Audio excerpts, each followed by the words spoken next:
From send them back to keep them here, the lead starts right now. Under pressure from President Trump, Israel has now banned Congresswomen Omar and Tlaib from entering that country as President Trump continues his smear campaign against the two minority lawmakers.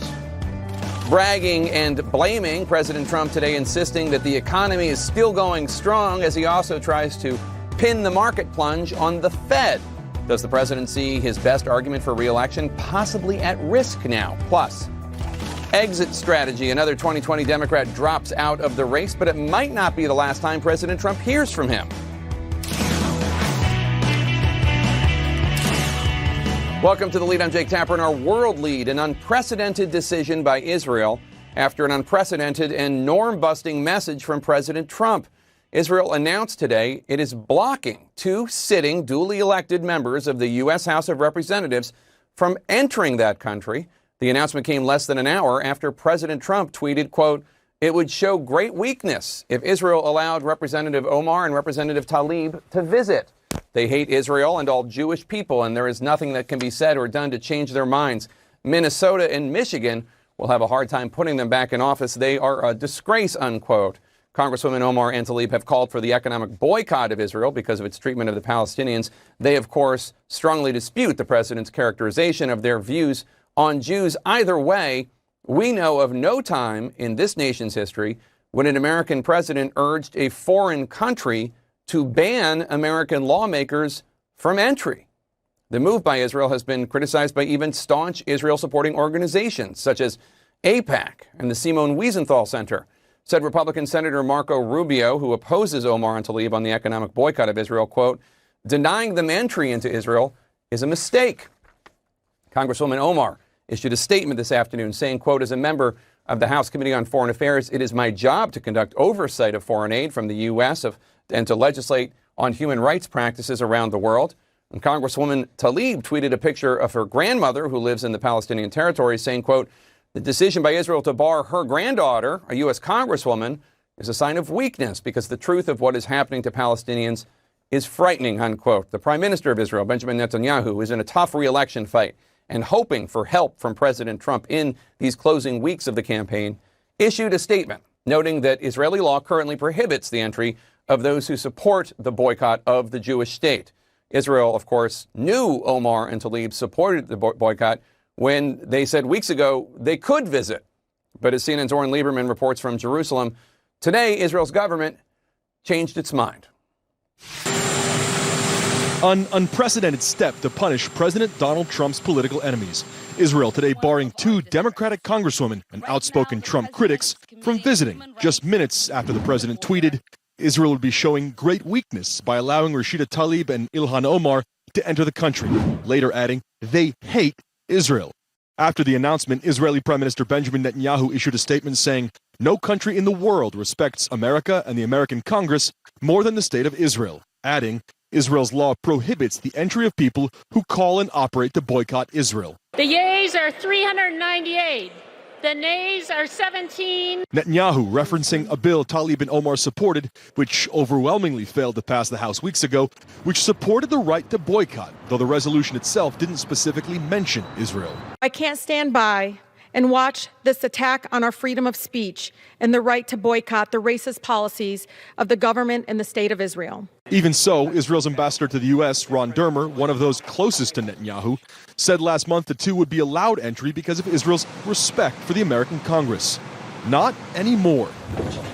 For her part, Omar, who along with Tlaib are the first two Muslim women in Congress, today responded saying, "Trump's Muslim ban is what Israel is implementing, this time against two duly elected members of Congress." Because we're going to go in there, we're going to impeach the The Democratic freshmen are also two of the most outspoken critics of Trump, calling for his impeachment, leading Trump repeatedly to accuse them of being anti-Israel and anti-Semitic. Oh, I forgot. She doesn't like Israel, I forgot. And launching racist attacks against the two, including telling them to go back to where they came from, even though both are American citizens. This Tlaib, she's vicious. She's like a crazed lunatic. She's screaming. I'm looking at this Omar from Minnesota, and if one half of the things they're saying about her are true, she shouldn't even be in office. In recent days, there has been a bipartisan delegation of some 70 Democrats and Republicans here visiting officials in Israel and the Palestinian territories. Congresswoman Tlaib and Omar decided not to go on that trip because it was organized by pro-Israel American lobby AIPAC. Jake, interestingly, AIPAC has done what it rarely does. It has split with Trump and Netanyahu, saying even if Tlaib and Omar are critical of Israel, support a boycott of Israel, they should have been allowed in to experience Israel firsthand. All right, Oren Lieberman in Jerusalem, thank you so much. Let's bring in my political experts here. And let me start with you, Mayor Gillum. This is unprecedented. We've never seen anything like this, an American president telling a foreign country, in this case a close U.S. ally, to not admit lawmakers into their country when they were perfectly ready to admit them. The Israeli ambassador, Ron Dermer, had said that they would honor the fact that they were members of Congress and let them in. Yeah, I mean, this is one of those rare, just sort of dumbfounding instances. You see J Street and also AIPAC are in alignment and agreement. And I believe most of the political, sort of apparatus in this country, with the exception of Donald Trump, agree. The two congresswomen, whether you disagree with them or agree with their positions here, they are the appropriators in our system of government. The Congress are the ones who appropriate U.S. taxpayer dollars. They have every right, every responsibility, certainly to travel to a country that receives over $2 billion in federal aid from the United States. They are a close ally, Israel. We obviously value that relationship. But I'm really, really disappointed to see the Netanyahu administration side with Donald Trump, who we all know is known for telecasting to foreign governments what he wants to happen. He did it with Russia.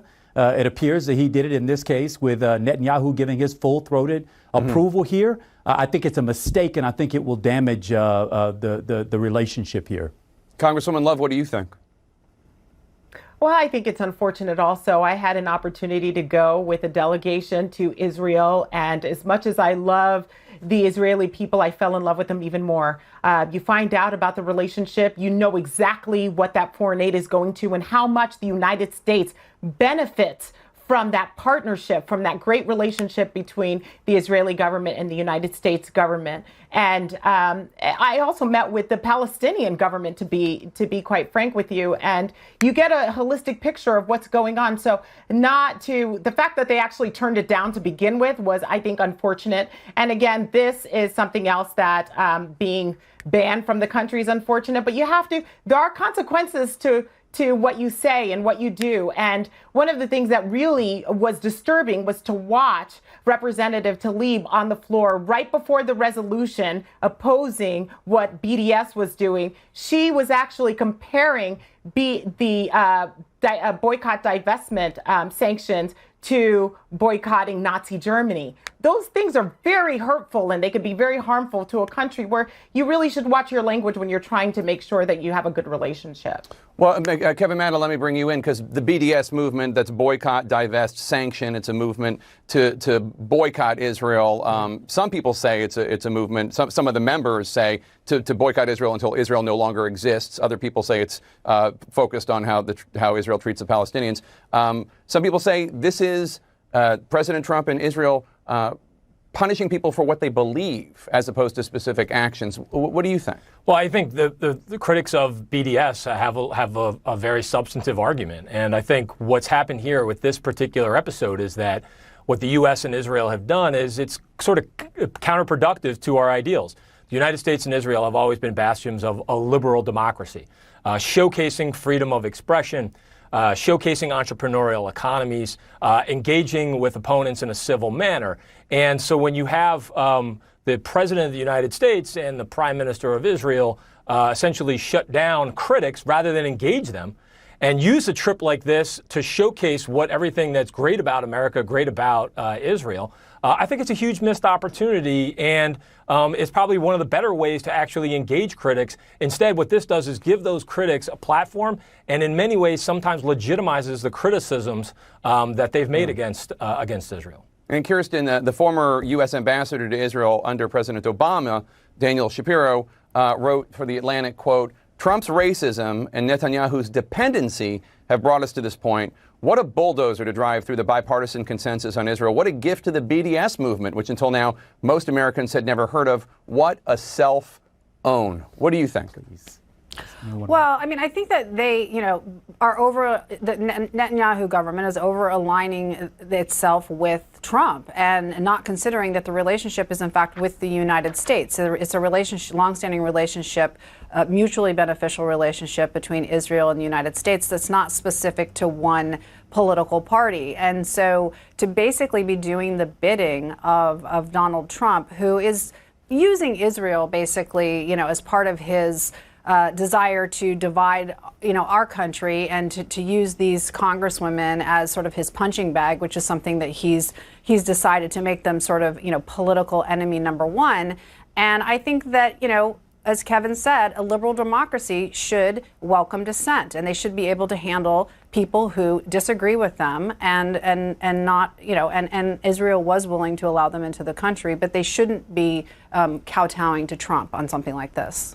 Everyone stick around. We have much more to talk about. When he lands in New Hampshire, President Trump will be greeted by his former campaign manager, Corey Lewandowski, who was just subpoenaed by Democrats in Congress. How the White House is planning to address that, that's next. Trump's former campaign manager, Corey Lewandowski, was subpoenaed today by the House Judiciary Committee to testify publicly about possible obstruction of justice by President Trump, as detailed in the Mueller report. This just the latest move from House Democrats in what Judiciary Committee Chairman Jerry Nadler has said are formal impeachment proceedings. Lewandowski is expected to attend President Trump's re-election rally tonight in New Hampshire, amid speculation that he will launch a run for Senate there, challenging Democratic incumbent Jeanne Shaheen. The president has voiced support for a Senator Lewandowski, though the Republican establishment in the Granite State is less enthusiastic, let's say. Let's get right to CNN's Caitlin Collins near where the president has been vacationing in New Jersey. Caitlin, how is the White House reacting to the subpoena? Well, Jake, they were expecting this. So behind the scenes, they've been having what I'm told are these preliminary discussions about potentially trying to invoke executive privilege to limit Corey Lewandowski from complying with this congressional subpoena. Now, we've seen the White House take this route before with former aides like Don McGahn, Hope Hicks, McGahn's deputy, Annie Donaldson. But this would be the White House trying to do so for someone who has never worked in the White House or held any title in the administration. Now, you might wonder, what do Democrats want to hear about from Corey Lewandowski? But you'll recall he had that conversation with the president where the president directed him to send a message to then Attorney General Jeff Sessions about reining in the special counsel's investigation, something that in the Mueller report they said that Corey Lewandowski never followed through on. But of course, these discussions are going on, and while no final decision has been made, it does show you just how the White House is trying to really test the boundaries here and whether or not they can get people who have never even worked in the White House to not have to answer questions about sensitive matters related to the Russia investigation. Yeah, executive privilege usually just for people in the executive branch. Caitlin, one of President Trump's key arguments for re-election, of course, is the economy, which has been doing well. He certainly seems anxious about all the recent turbulence. Yeah, you might have picked up on that from all of the president's tweets. And we're told behind the scenes there is a growing sense of anxiety and unease in the White House about how the economy is doing and whether or not it's staying stable. Because, of course, aides inside the White House and in the president's re-election campaign say that they believe that is key to keeping the White House. President Trump taking a break from his summer vacation for a campaign rally in New Hampshire tonight, as fears grow inside the White House that the instability of the economy could threaten his re-election. The economy is phenomenal right now. We had a couple of bad days. One day after the Dow Jones suffered its worst trading session of the year, Trump attempted to ease fears, tweeting that the U.S. economy is the strongest and most powerful in the world. The Dow dropped 800 points Wednesday on new recession fears prompted in part by Trump's trade wars. But today, Trump relied on an old tactic, blaming the media, claiming they are doing everything they can to crash the economy because they think it will be bad for me and my re-election. Sources say the president has kept a close watch on the warning signs he's seeing in the markets, leading him to announce this week that he would delay some additional tariffs he's threatened on Chinese imports. Officials say he's frustrated by a total lack of progress on a Chinese trade deal he thought would be sealed months ago. It should have been done by long before I came along, but I'm the one that gets stuck with it. And even though Trump insists farmers are on his side of the trade war, some of them are telling CNN this damage is self-inflicted by the president. Words and Twitters and tweets, that doesn't pay the farmers' bills. That doesn't solve the problem we're dealing with. Now, Jake, the numbers show that one of the main reasons voters approve of President Trump's job in office is because of the economy. So he can't really afford for it to go south before his reelection. And we're being told by sources that the president is expected to defend his handling of the economy during that rally in New Hampshire tonight.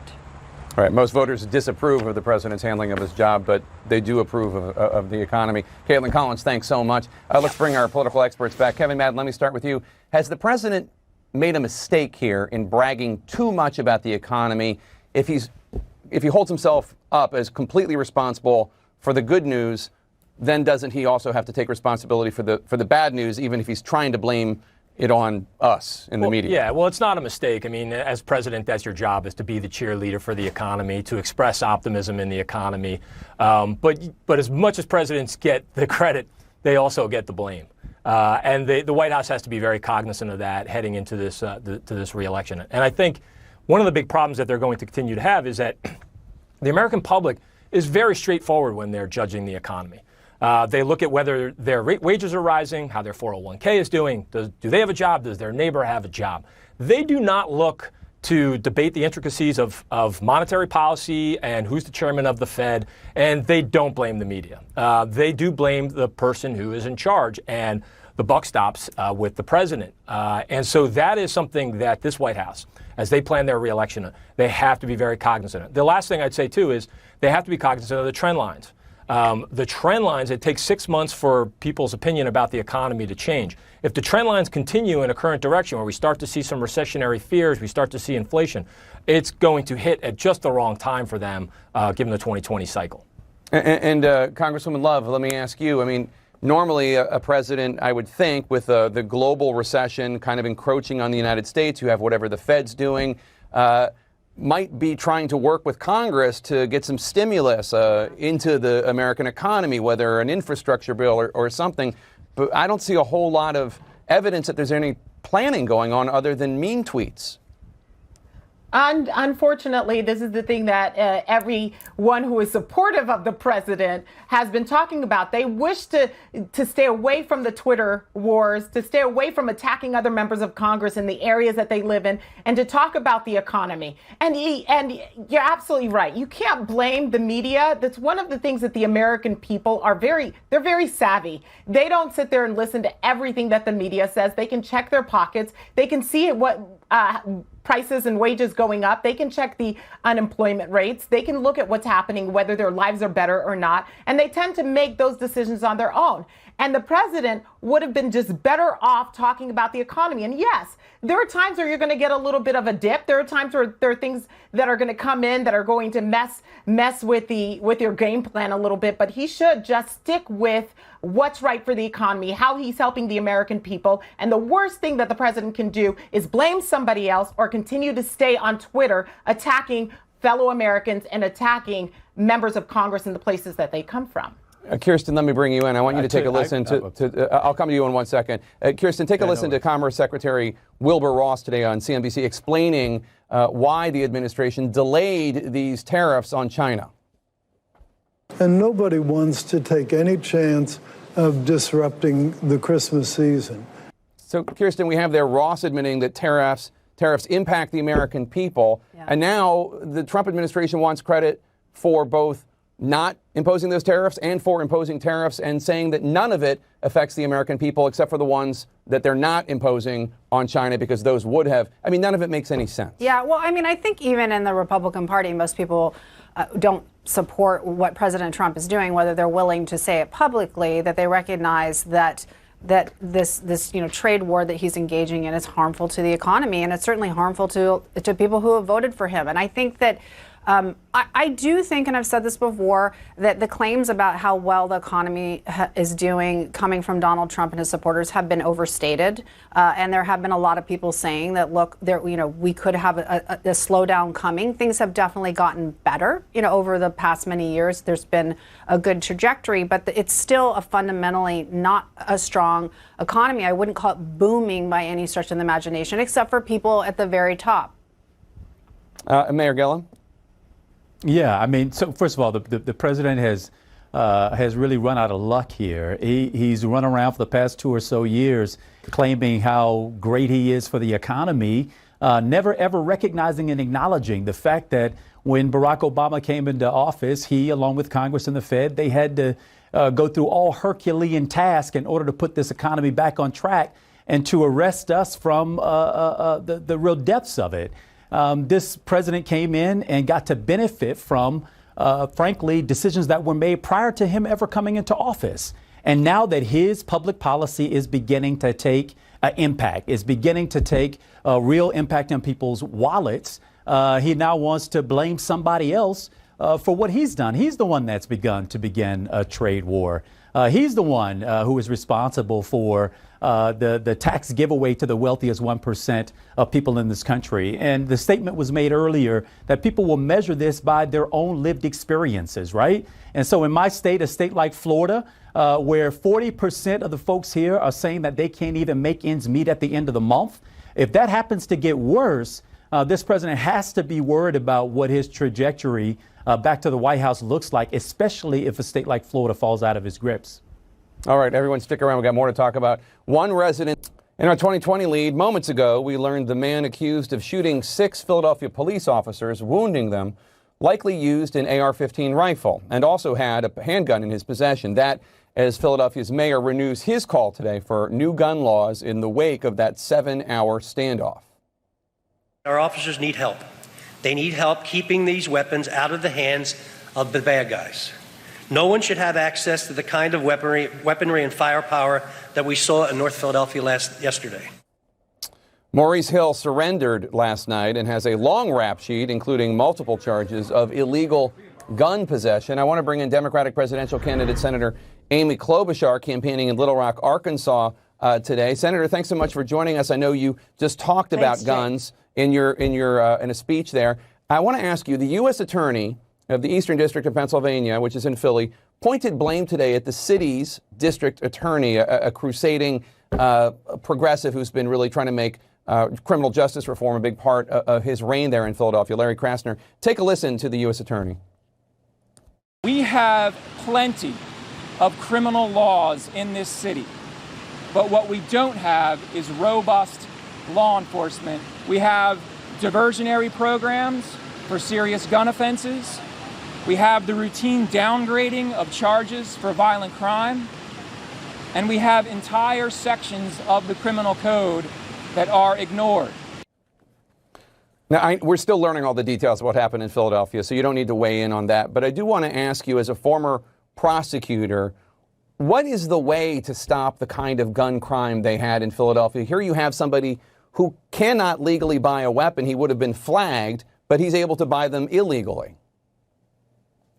Well, the first thing is just not to point fingers and blame. And I'd say that we've tried to come together across the aisle on criminal justice reform. I think that's a good thing. But one thing we know for certain, and I'm here in Arkansas where we had a major event on gun safety laws with a number of leaders here, including a legislator from a very red district who had beaten a Republican in part on this issue, talking about the fact that there are too many guns in the wrong hands.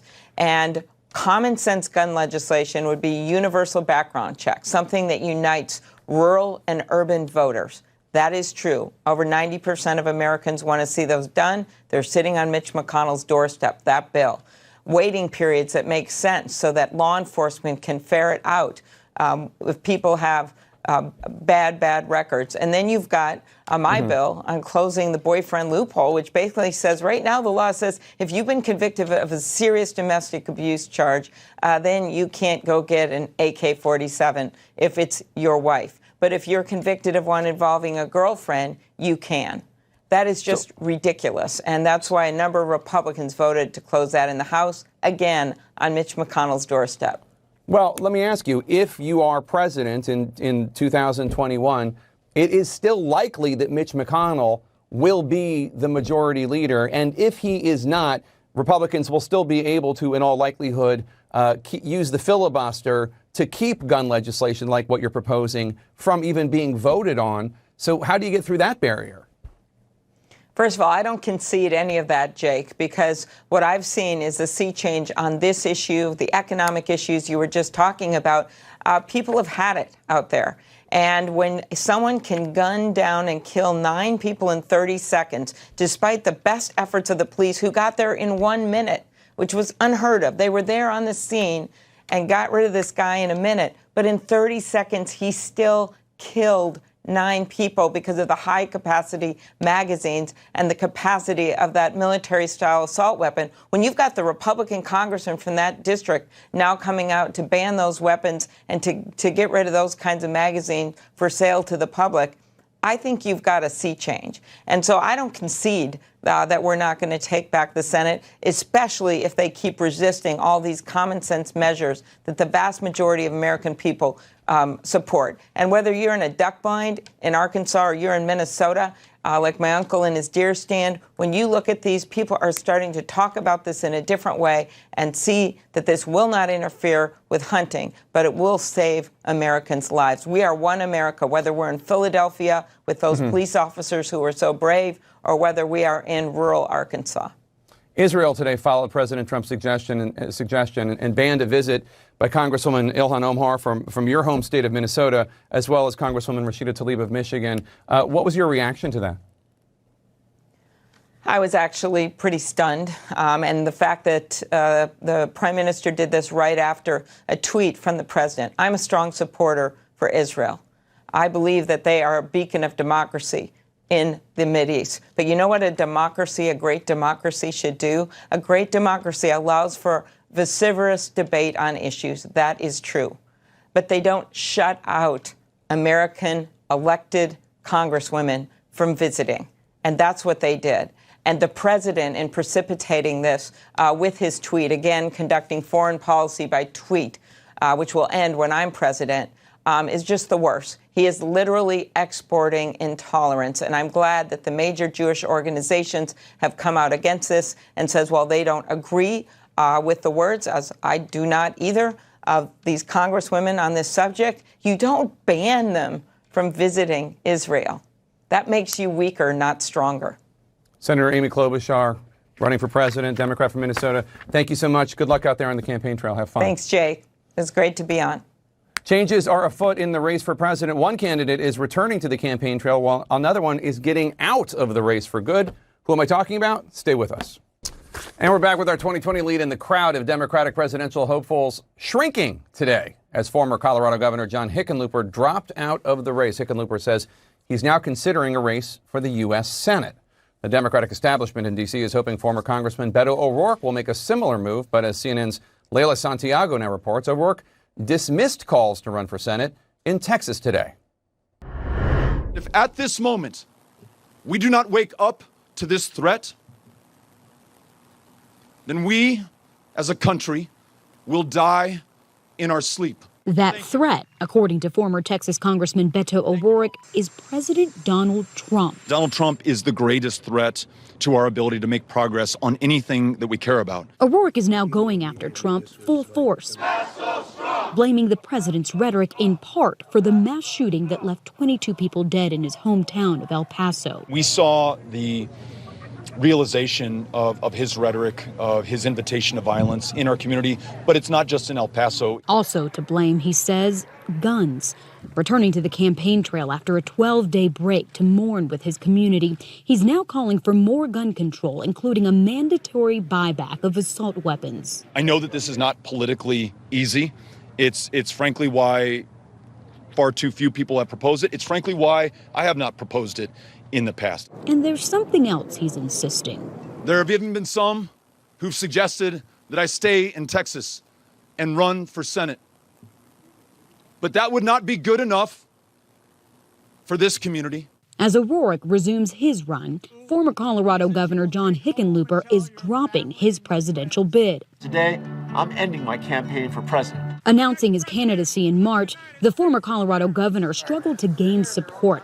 He didn't offer specifics today about his future plans, but left open the possibility of a run for the U.S. Senate against Republican incumbent Cory Gardner, who Democrats see as vulnerable. I've heard from so many Coloradans who want me to run for the United States Senate. I intend to give that some serious thought. And back to Congressman O'Rourke, former Congressman O'Rourke. He is in Mississippi tonight. He says he wants to show support for the immigrant community there, given the headlines that came out after the ICE raids. And that's something that you're probably going to see more of in this new reset, the new strategy of his, not just to focus on those early voting states, Iowa, New Hampshire, etc., but rather he says he wants to focus on the communities that have been made vulnerable by President Trump. Jake? All right, Leila Santiago in El Paso, thanks so much. Let's bring our experts back. And Kirsten, let me start on that note. Listen to Beto O'Rourke describing his new 2020 strategy. We're going to go to every community that has been terrorized by Donald Trump. We're going to lift everyone up that he has sought to put down. Kirsten, what do you think?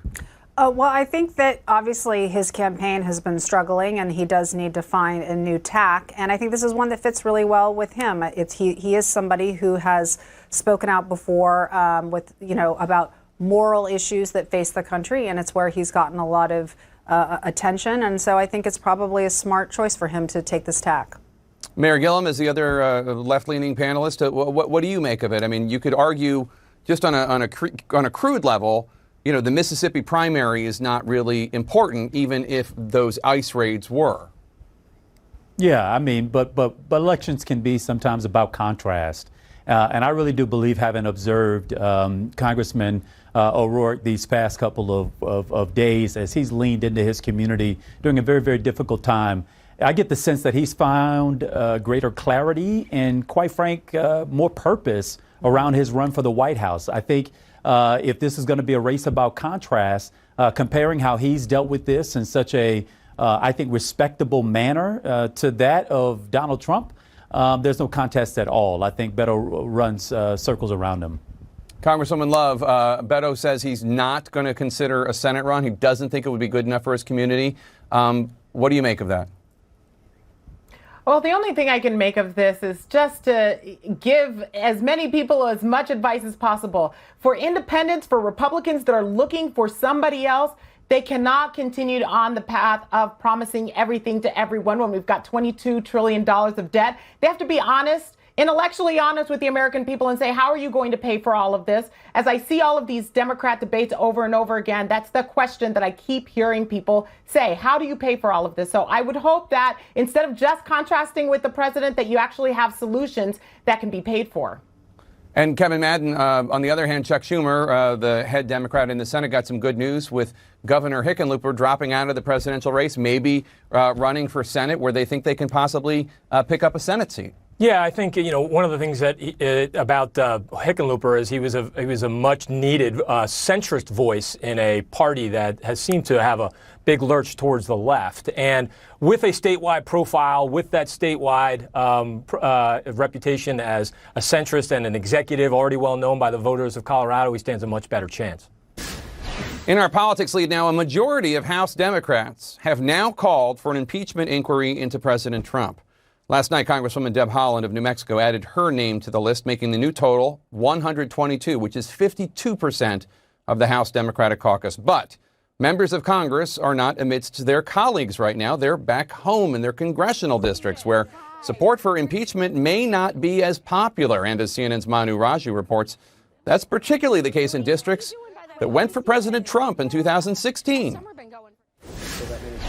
To a growing number of House Democrats, there's no question that President Trump must be impeached for breaking the law. But here in the Republican-leaning suburbs of Detroit, a major battleground in the 2020 presidential race and for control of the House, the question is much more complicated. Why not impeach if he's I have mixed reviews on that from people in my district. Congresswoman Haley Stevens, a freshman Democrat, is navigating a fine line in this bellwether district that's been dominated by the GOP for over a decade. She's projecting an image as a bipartisan pragmatist, accessible to her constituents.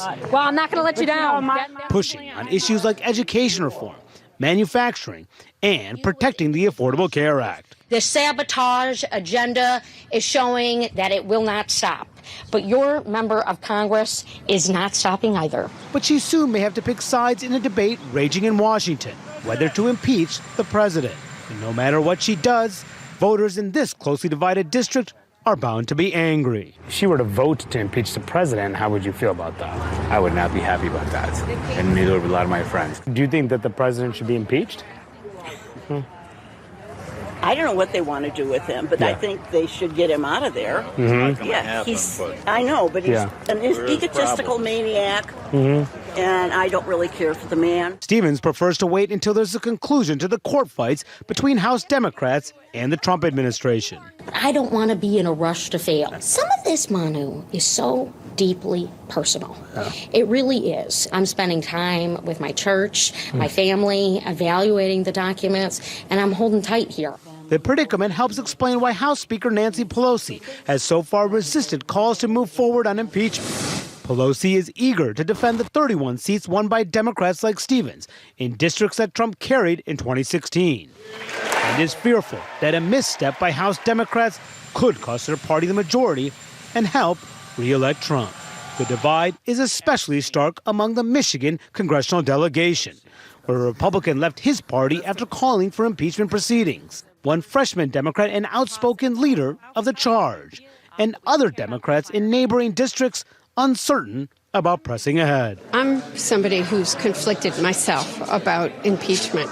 I think we got to be very careful in our approach. Many of my folks here actually elected me because I was very strong, even during the campaign, that this president needs to be held accountable to the United States Constitution. But Jake, even though voters are decidedly split about moving forward on impeachment, some told me that it won't make one difference at all how Haley Stevens would ultimately vote because views are just so dug in against President Trump. So some of these more moderate members, Jake, may have more freedom if the speaker decides to go down this route. Jake. All right, Manu Raju, thank you so much. Appreciate it. Why Russia's silence about a nuclear explosion is causing concern from weapons experts. Stay with us.